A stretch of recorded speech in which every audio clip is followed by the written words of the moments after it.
কবিতা পাঠের সময় এখন। আমরা পরপর কয়েকদিন তারাপদ রায়ের কবিতা পড়ছি। আজকের প্রথম কবিতাটির নাম দ্রব্যমূল্য বৃদ্ধি।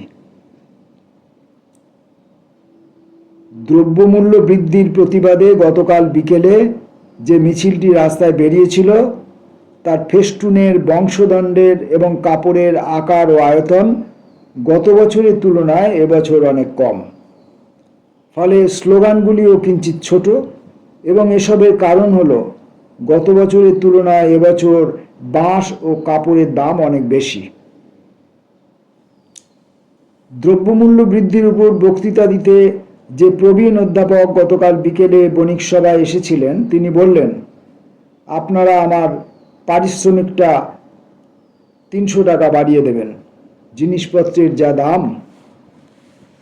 দ্রব্যমূল্য বৃদ্ধির প্রতিবাদে এইমাত্র একজন ভিখিরি একটা 2 পয়সা আমার মুখের উপর ছুঁড়ে দিয়ে খোঁড়াতে খোঁড়াতে চলে গেল।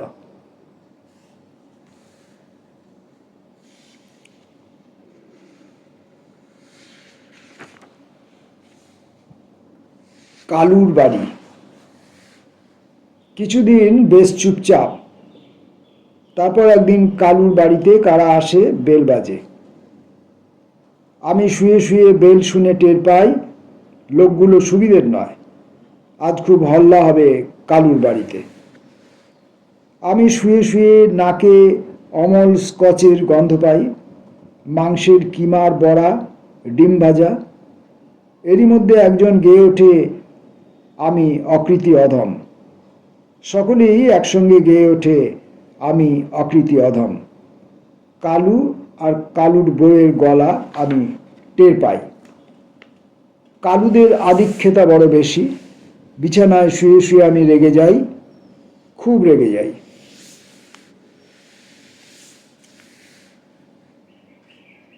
উইয়ের বাসা।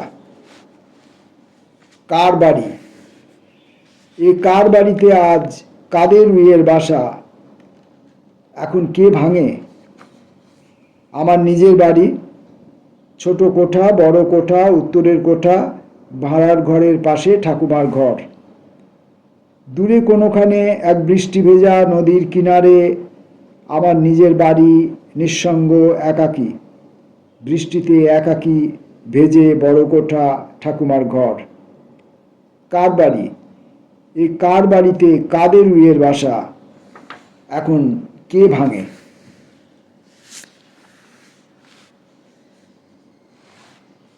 যুদ্ধ শেষ। ভুলেও কি কেউ ভেবেছিল কোনোদিন এই যুদ্ধ সত্যি শেষ হবে? ভগ্ন শিরস্ত্রাণ, রক্ত লেগে আছে শতচ্ছিন্ন মলিন পোশাকে। সেই রক্তে বহুদিন হয়ে গেছে, আজ আর গাঢ় লাল নয়, কিছুটা কালচে ছোপ। কুরুক্ষেত্র, মেবার পতন, পার্ল হারবারে নাকি পানিপথে গোলাপের বিনাশ গোলাপ। এই রক্ত লেগেছিল আমার আস্তিনে। ময়লা ছেঁড়া ঘামে ভেজা খাকির শরীরে। যুদ্ধ শেষ। বিশাল বজরায় চড়ে, পায়ে হেঁটে, রেলের কামরায়, গাদাগাদি মন্থর জাহাজে। এখন যে যার বাড়ি ফিরে যাওয়া। যদি এই এতদিন পরে, এত শত বছরের বাদে কোনোখানে আজও বাড়ি থেকে থেকে কোনোখানে আজও বাড়ি থেকে থাকে সাগর ও পাহাড়ের পরপারে, সাগর ও পাহাড়ের পরপারে নতুন শস্যের ক্ষেতে সাদা দুধ দানা বাঁধে যদি। গ্রামান্তের সবুজ গাছের ডালে রৌদ্র বাতাস, অথবা জ্যোৎস্নার রাতে নিরিবিলি উঠোনে মাদুর। বহুদিন ফেলে আসা সাধের বাড়িতে যদি আজও ফেরা যায়। যুদ্ধ শেষ। ক্ষেতের আলপথ ধরে ভোরের আলোয় ফিরে আসছে ক্লান্ত ও আহত আর সহস্র যুদ্ধের রক্তমাখা স্মৃতিতিক্ত কবেকার সামান্য সৈনিক। ফিরে আসছে গ্রামের কুটিরে, শিশু আর নারীর নিকটে। সেই যুদ্ধ সত্যি তবে শেষ হলো আজ?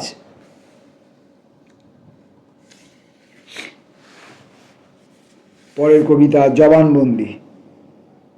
সত্য বই মিথ্যা বলিব না, হুজুর ধর্মাবতার প্রয়াতা শান্তিলতার সঙ্গে মোদিয়ের কোনো রকম খারাপ সম্পর্ক ছিল না।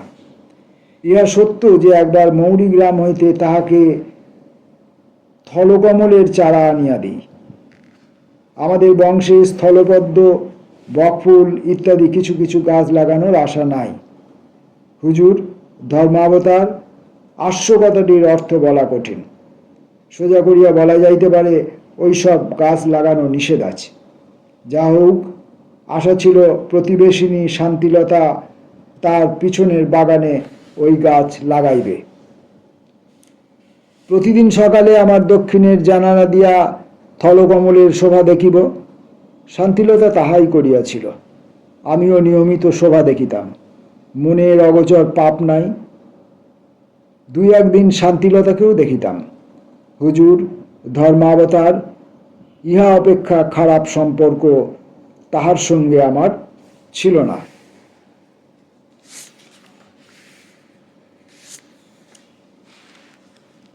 ভিখিরির জাত ধর্ম। ভিখিরিতে ভিখিরিতে ছয় লাভ হয়ে গেছে সংসার।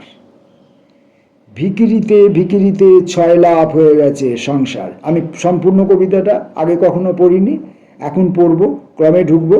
কিন্তু প্রথম যে লাইনটা, এই লাইনটা আমি বারবার পড়ব, কারণ প্রথম লাইনটার সঙ্গে আমাদের এই সময়ে দেশ, সমাজ, রাজনীতি একদম খাপে খাপ মিলে যাচ্ছে। ভিখিরিতে ভিখিরিতে ছয় লাভ হয়ে গেছে সংসার।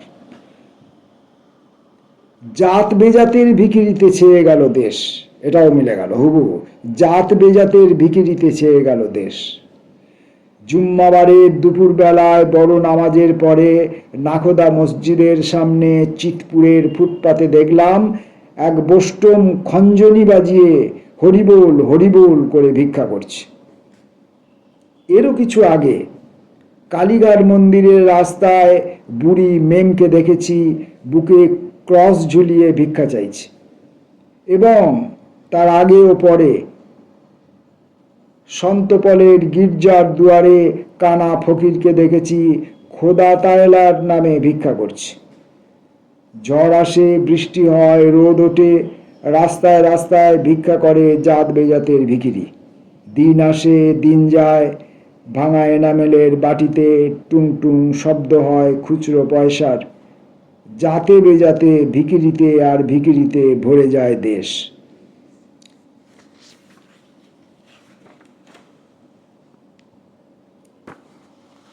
আর একটি কবিতা পড়ব কবির কবিতা পাঠে আজকের এই পর্বে।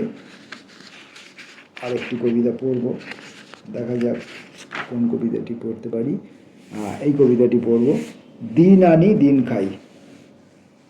আমরা যারা দিন আনি দিন খাই, আমরা যারা হাজার হাজার দিন খেয়ে ফেলেছি, বৃষ্টির দিন, মেঘলা দিন, কুয়াশা ঘেরা দিন, স্টেশনের প্ল্যাটফর্মে অধীর প্রতীক্ষারত দিন, অপমানে মাথা নিচু করে চোরের মতো চলে যাওয়া দিন, খালি পেট, ছেঁড়া চটি, ঘামে ভেজা দিন, নীল পাহাড়ের ওপারে সবুজ বনের মাথায় দিন, নদীর জলের আয়নায় বড় সাহেবের ফুলের বাগানে দিন, নৌকোর সাদা জালে ঢেউয়ের চূড়ায় ভেসে যাওয়া দিন, রোদে পোড়া আগুনে জ্বলা রাস্তায় রাস্তায় ঘোরা দিন, হৈ হৈ অট্টহাসিতে কলরোল কোলাহল ভরা দিন, হঠাৎ দক্ষিণের খোলা বারান্দার আলো ঝলমলে দিন।